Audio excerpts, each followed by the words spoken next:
सोमा बुआ बुढ़िया हैं। सोमा बुआ परित्यक्ता हैं। सोमा बुआ अकेले हैं। सोमा बुआ का जवान बेटा क्या जाता रहा, उनकी अपनी जवानी चली गई।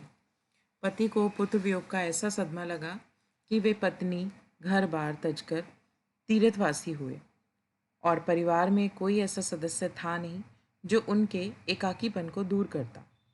पिछले 20 वर्षों से उनके जीवन की इस एक रससत्ता में किसी प्रकार का कोई व्यवधान उपस्थित नहीं हुआ, कोई परिवर्तन नहीं आया। यूँ हर साल 1 महीने के लिए उनके पति उनके पास आकर रहते थे, पर कभी उन्होंने पति की प्रतीक्षा नहीं की, उनकी राह में आंखें नहीं बिछाईं। जब तक पति रहते उनका मन और भी मुरझाया हुआ रहता, क्योंकि पति के स्नेहहीन व्यवहार का अंकुश उनके रोज़मर्रा के जीवन की अबाध गति से बहती स्वच्छंद धारा को कुंठित कर देता। उस समय उनका घूमना फिरना, मिलना जुलना बंद हो जाता और सन्यासी जी महाराज से यह भी न होता कि दो मीठे बोल बोलकर सोमा बुआ को एक ऐसा संबल ही पकड़ा दे जिसका आसरा लेकर वह उनके वियोग के 11 महीने काट दे। इस स्थिति में बुआ को अपनी जिंदगी पास पड़ोस वालों के भरोसे ही काटनी पड़ती थी।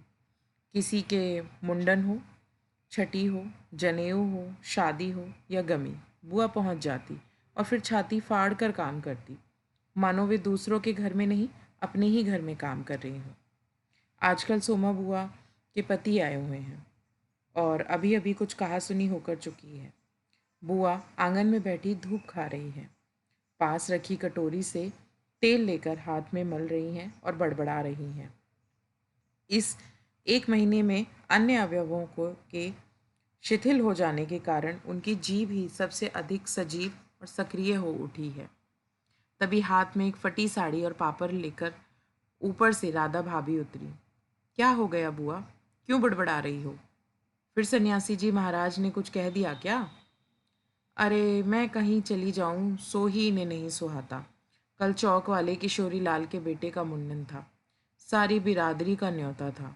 मैं तो जानती थी कि ये पैसे का ही गुरूर है कि मुंडन पर भी सारी बिरादरी को न्योता है, पर काम उन नई नवेली बहुओं से संभलेगा नहीं। सो जल्दी ही चली गई। हुआ भी वही। और सरक कर बुआ ने राधा के हाथ से पापड़ लेकर सुखाने शुरू कर दिए। एक काम गत से नहीं हो रहा था। अब घर में कोई बड़ा बूढ़ा हो तो बतावे, या कभी किया हो तो जाने। गीत वाली औरतें मुंडर पर बन्ना बन्नी गा रही थी। मेरा तो हंसते हंसते पेट फूल गया और उसकी याद से ही कुछ देर पहले का दुख और आक्रोश धुल गया। अपने सहज स्वाभाविक रूप में वे कहने लगी, भट्टी पर देखा तो अजब तमाशा। समोसे कच्चे ही उतार दिए और इतने बना दिए कि 2 बार खिला दो। और गुलाब जामुन, वो इतने कम कि एक पंगत में भी पूरे ना पड़े। उसी समय मैदा सान कर नए गुलाब जामुन बनाए। दोनों बहुएं और किशोरी लाल तो बेचारे इतना जस मान रहे थे कि क्या बताऊं। कहने लगे, अम्मा तुम ना होती तो आज भद्द उड़ जाती। अम्मा तुमने लाज रख ली। मैंने तो कह दिया कि अरे अपने ही काम नहीं आवेंगे तो कोई बाहर से तो आवेगा नहीं। ये तो आजकल इनका रोटी पानी का काम रहता है, नहीं तो मैं सवेरे से ही चली आती। तो सन्यासी महाराज क्यों बिगड़ पड़े? उन्हें तुम्हारा आना जाना अच्छा नहीं लगता बुआ? यूँ तो मैं भी कहीं जाऊँ आऊँ सो इन्हें नहीं सुहाता, और फिर कल किशोरी लाल के यहाँ से बुलावा नहीं आया। अरे मैं तो कहूँ कि घर वालों का कैसा बुलावा। वे लोग तो मुझे अपनी माँ से कम नहीं समझते, नहीं तो कौन भलाइयों भट्टी और भंडारगर सौंप दे। पर उन्हें अब कौन समझावे। कहने लगे, तू जबरदस्ती दूसरों के घर में टांग अड़ाती फिरती है। और एकाएक उन्हें उस क्रोध भरी वाणी और कटु वचनों का स्मरण हुआ आया जिसकी बौछार कुछ देर पहले ही उन पर होकर गुजरी थी। याद आते ही फिर उनके आंसू बह चले। अरे रोती क्यों हो बुआ? कहना सुनना तो चलता ही रहता है। सन्यासी जी महाराज 1 महीने को तो आकर रहते हैं, सुन लिया करो और क्या। सुनने को तो सुनती ही हूँ, पर मन तो दुखता ही है। 1 महीने को आते हैं तो भी कभी मीठे बोल नहीं बोलते। मेरा आना जाना इन्हें सुहाता नहीं। सो तू ही बता राधा, ये तो साल में 11 महीने हरिद्वार रहते हैं। इन्हें तो नाते रिश्ते वालों से कुछ लेना देना नहीं, पर मुझे तो सबसे निभाना पड़ता है। मैं भी सबसे तोड़ ताड़ कर बैठ जाऊं तो कैसे चले। मैं तो इनसे कहती हूँ कि जब पल्ला पकड़ा है तो अंत समय में भी साथ ही रखो। सो तो इनसे होता नहीं। सारा धर्म करम यही लूटेंगे, सारा जस यही बटोरेंगे, और मैं अकेली पड़ी पड़ी यहाँ इनके नाम का रोया करूँ। उस पर से कहीं जाऊँ आऊँ तो भी इनसे बर्दाश्त नहीं होता। और बुआ फूट फूट कर रो पड़ी। राधा ने आश्वासन देते हुए कहा, रो नहीं बुआ, अरे ये तो इसलिए नाराज हुए हैं कि बिना बुलाए तुम चली गई।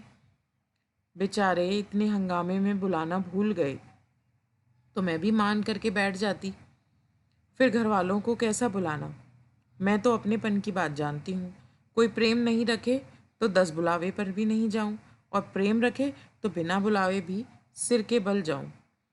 मेरा अपना हरखू होता तो उसके घर काम होता, तो क्या मैं बुलावे के भरोसे बैठी रहती। मेरे लिए जैसा हरखू वैसा किशोरी लाल। आज हरखू नहीं है, इसी से दूसरे को देख देख कर मन भरमाती रहती हूँ। और वे हिचकियाँ लेने लगी। सूखे पापड़ों को बटोरते बटोरते स्वर को भरसक कोमल बनाकर राधा ने कहा, तुम भी बुआ बात को कहाँ कहाँ से ले गई। अब चुप भी हो। पापड़ भून कर लाती हूँ, बताना कैसा है। और वह पापड़ लेकर ऊपर चढ़ गई। कोई सप्ताह भर बाद बुआ बड़े प्रसन्न मन से आई और सन्यासी जी से बोली, सुनते हो, देवर जी के ससुराल वालों का किसी लड़की का संबंध भागीरथ जी के यहाँ हुआ है। वे सब लोग यहीं आकर ब्याह कर रहे हैं। देवर जी के बाद तो उन लोगों से कोई संबंध ही नहीं रहा। फिर भी हैं तो समधी ही। वे तो तुमको भी बुलाए बिना नहीं मानेंगे। समधी को आखिर कैसे छोड़ सकते हैं। और बुआ पुलकित होकर हंस पड़ी। सन्यासी जी की मौन उपेक्षा से उनके मन को ठेस तो पहुंची, फिर भी वे प्रसन्न थी। इधर उधर जाकर वे विवाह की प्रगति की खबरें लाती। एक दिन वे यह भी सुनाई कि उनके समधी यहाँ आए हैं और जोर शोर से तैयारियां चल रही हैं। सारी बिरादरी को दावत दी जाएगी, खूब रौनक होने वाली है। दोनों ही पैसे वाले ठहरे। क्या जाने हमारे घर तो बुलावा भी आएगा या नहीं। देवर जी को मरे 25 साल हो गए। उसके बाद से तो कोई संबंध ही नहीं रहा। रखे भी तो कौन। यह काम तो मर्दों का होता है, और मैं तो मर्द वाली होकर भी बेमर्द की हूँ। और एक ठंडी सांस उसके दिल से निकल गई। अरे वाह बुआ, तुम्हारा नाम कैसे नहीं हो सकता। तुम तो समधिन ठहरी। संबंध न रहे तो कोई रिश्ता थोड़े ही टूट जाता है। दाल पीसती हुई घर की बड़ी बहू बोली। है बुआ, नाम है। मैं तो सारी लिस्ट देख कर आई हूँ। विधवा ननद बोली। बैठे ही बैठे 2 कदम आगे सरक कर बुआ ने बड़े उत्साह से पूछा, तू अपनी आंखों से देख कर आई है नाम। नाम तो होना ही चाहिए, पर मैंने सोचा कि क्या जाने आजकल के फैशन में पुराने संबंधियों को बुलाना हो न हो। और बुआ बिना 2 पल भी वहाँ रुके वहाँ से चल पड़ी। अपने घर जाकर सीधे राधा भाभी के कमरे में चढ़ी। क्यों री राधा, तू तो जानती है कि नई फैशन में लड़की की शादी में क्या क्या दिया जावे है। संधियों का मामला ठहरा, सो भी पैसे वाले। खाली हाथ जाऊंगी तो अच्छा नहीं लगेगा। मैं तो पुराने ज़माने की ठहरी। तू ही बता क्या दूं। कुछ बनाने का समय तो रहा नहीं। 2 दिन बाकी हैं, सो कुछ बना बनाया ही खरीद लाना। क्या देना चाहती हो अम्मा। जेवर, कपड़ा, श्रृंगारदान या कोई और चांदी की चीज़ें। मैं तो कुछ भी नहीं समझू रही। जो कुछ पास है तुझे लाकर दे देती हूँ। जो तू ठीक समझे ले आना। बस भद्द नहीं उड़नी चाहिए। अच्छा देखूं पहले की कितने रुपए हैं। और वे डगमगाते कदमों से नीचे आईं। 2-3 कपड़ों की गठरियां हटाकर एक छोटा सा बक्सा निकाला। उसका ताला खोला। इधर उधर करके एक छोटी सी डिबिया निकाली। बड़े जतन से उसे खोलकर उसमें 7 रुपए की कुछ रेजगारी पड़ी थी और एक अंगूठी। बुआ का अनुमान था कि रुपए कुछ ज़्यादा होंगे, पर जब 7 रुपए ही निकले तो सोच में पड़ गई। रईस समधियों के घर में इतने से रुपयों से बिंदी भी नहीं लगेगी। उनकी नज़र अंगूठी पर गई। यह उनके मृत पुत्र की एकमात्र निशानी उनके पास रह गई थी। बड़े बड़े आर्थिक संकटों के समय भी वे उस अंगूठी का मुंह नहीं छोड़ सकी थी। आज भी एक बार उसे उठाते समय उनका दिल धड़क गया था। फिर भी उन्होंने 5 रुपए और वह अंगूठी आंचल से बांध ली, बक्स को बंद किया और फिर ऊपर को चली गई। और इस बार उनके मन का उत्साह कुछ ठंडा पड़ गया था और पैरों की गति शिथिल। राधा के पास जाकर बोली, रुपए तो नहीं निकले बहू, आए भी कहाँ से? मेरे कौन कमाने वाला बैठा है? उस कोठरी का किराया आता है, उसमें तो क्या 2 समय की रोटी निकल आती है जैसे तैसे। और वे रो पड़ी। राधा ने कहा, क्या करूं बुआ, आजकल मेरा भी हाथ तंग है, नहीं तो मैं ही दे देती। अरे पर तुम देने के चक्कर में पड़ती ही क्यों हो? आजकल तो लेने देने का रिवाज ही उठ गया है। नहीं रे राधा, समधियों का मामला ठहरा। 25 बरस हो गए तो भी वे नहीं भूले, और मैं खाली हाथ जाऊं? नहीं नहीं, इससे तो ना जाऊं सो ही अच्छा। तो जाओ ही मत। चलो छुट्टी हुई, इतने लोगों में किसे पता चलेगा कि आई या नहीं आई? राधा ने सारी समस्या का सीधा सा हल बताते हुए कहा, बड़ा बुरा मानेंगे, सारे शहर के लोग जावेंगे और मैं समधी होकर नहीं जाऊंगी तो यही समझेंगे कि देवर जी मरे तो संबंध भी तोड़ लिया। नहीं नहीं, तू ये अंगूठी बेच ही दे।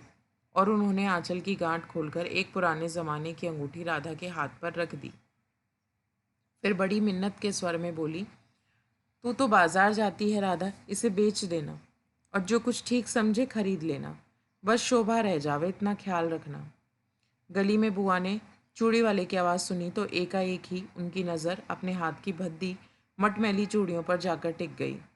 कल समधियों के यहाँ जाना है, जेवर नहीं है तो कम से कम कांच की चूड़ी तो अच्छी पहन लें। पर एक अव्यक्त लाज ने उनके कदमों को रोक दिया। कोई देख लेगा तो?